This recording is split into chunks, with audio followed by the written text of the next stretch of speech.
Hello mga kumarites, ayan at gumawa nga po ako ng egg sandwich para pangbaon nga po ng mga bata. Kaya gabi pa nga lang po sabi ko kay Sian pag nagsaing siya ay maglagay nga po ng 6 na itlog sa sinaing para hindi na nga po ako maglaga. At dahil nilunod nga po ni Kuya Sian yung bahaw kaya tinanggalan ko nga muna dahil nasa ilalim nga po yung itlog. Kaya naman pagkagising ko nga po ay ito na nga po yung inasikaso ko. Pag nanay ka talaga at may tindahan minsan ay hindi mo rin talaga naasikaso yung mga anak mo kaya naman napipilitan din talaga silang maging matured. Lalo na nga po yung mga nanay na nakahiwalay nga po yung tindahan sa bahay. Labad ko nga po muna yung itlog sa tubig para pag binalatan ay malambot nga po siyang balatan. Kasan ko nga lang muna itong dahon ng sibuyas dahil maglalagay nga rin po ako nito.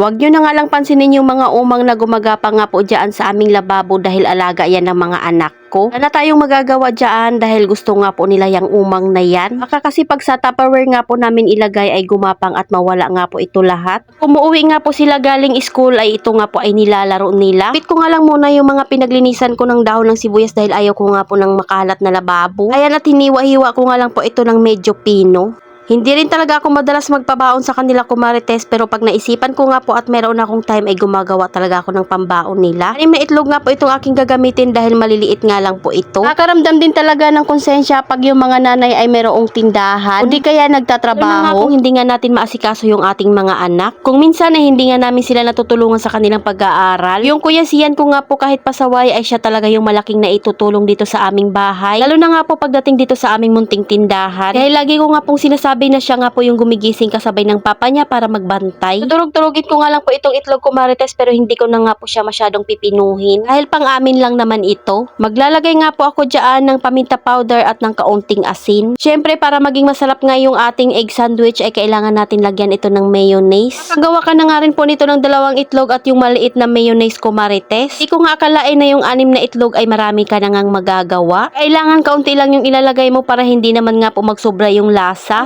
Nga lang po ng sibuyas yung kinuha ko kumarites at hindi ko na nga po sinama yung katawan niya dahil baka hindi nga po ito magustuhan ng anak ko. Sinama ko nga po yung part na matigas na pero ihahalo ko nga po iyon sa pritong itlog kaya hindi ko nga po tinapon, itinabi ko nga lang muna. Tikim ko nga po at medyo matabang pa kaya nagdagdag ako ng kaunting paminta powder. Halo-halo nga lang po natin ito hanggang sa maghalo na nga po yung mga panlasa niya. Yun na itong ganito kumarites, matipid na at marami ka pang magagawa. Ang bunso ko nga excited na nga po siyang tikman kaya ayan pasilip-silip na nga po siya dyan. Ito nga po yung gagawin mo sa inyong palaman ay hindi mo na nga kailang tipirin dahil marami na nga po talaga ang iyong magagawa. Ang binaon nga po nila ito sa school kumarites, tinanong ko nga po sila kung nagustuhan nila. Sabi nga po nila ay masarap nga daw at nagustuhan din ng kaklase nila. Dahil tag 2 piraso lang naman sila at hinati ko nga lang po yan sa gitna, tinanong ko nga rin po kung marami silang nakain. Kahit papaano naman daw ay meron nga po silang nakain. Nakatikim nga po nilang classmate ay nagustuhan nga daw po yung lasa. Ito na nga po yung pinaka-itsura kumarites at sobrang sarap talaga nito kaya subukan nyo na ito. Madami pa nga po itong tira ko marites kaya isasalin ko nga po siya sa Tupperware. Nalagyan ko na kasi lahat ng slice bread ng palaman. O diba at napakadali nga lang po nitong gawin. May nakahanda na nga rin po ako para kay Jowa para pagka-uwi niya ay matikman niya nga rin po ito. Minsan lang din talaga ako magkaroon ng time na mag-asikaso nga po sa kanila. Pitin ko nga rin po kagad yung kalat para maganda nga po tingnan itong lamesa namin. Walang pakalat-kalat. Pagkalikpit ko nga po nung aking nilagyan ng palaman ng hinaya nga po ako doon sa nakita ko dahil marami pa nga pong natira. Kaya naman kinuha ko nga po agad dahil ipupunas ko nga muna yung tinapay dyan dahil sayang nga po yung mga nakadikit. Kulang ba yung gumagawa nito kumarites? Sayang kasi at masarap nga po ito kaya naman hindi ko talaga pinalagpas. So ayan makakapag-almusal na nga po talaga ako. I-taste choco nga muna yung tinimpla ko dahil talaga namang nangangasim na yung sikmura ko sa kakakape ko.